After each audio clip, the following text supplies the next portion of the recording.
उद्घाटन समारंभ ठेवलेला आहे आणि त्या समारंभानिमित्ताने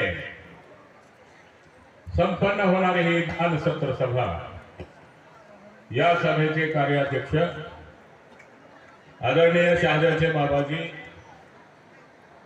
त्याचबरोबर अखिल भारतीय मानव परिषदेचे अध्यक्ष,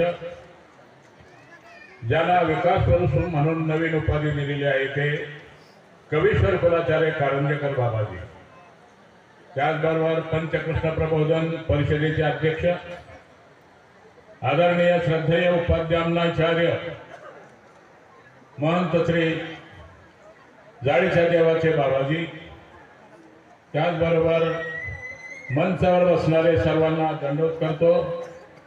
सर्वांचं नाव घेऊन वाणीला पवित्र करणं आहे, परंतु वेळेचं बंधन आहे।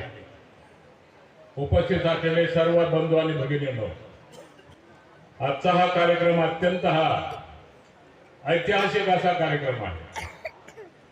मला वाटत होतं इथे आल्यावर कळलं बाबांचा जन्म इथं झालेला आहे। मला वाटत होतं जन्मगावात कार्यक्रम करणारा फक्त मीच आहे। फलटणला जन्म झाला, फलटणचं मंदिर बांधले, डोमेग्रामला राहिलो, डोमेग्रामचं मंदिर बांधलं। पंथातले लोक जन्म घेतात पण मंदिर बांधत नाहीत, परंतु त्याला अपवाद आदरणीय बाबाजीने हे मंदिर बांधलं।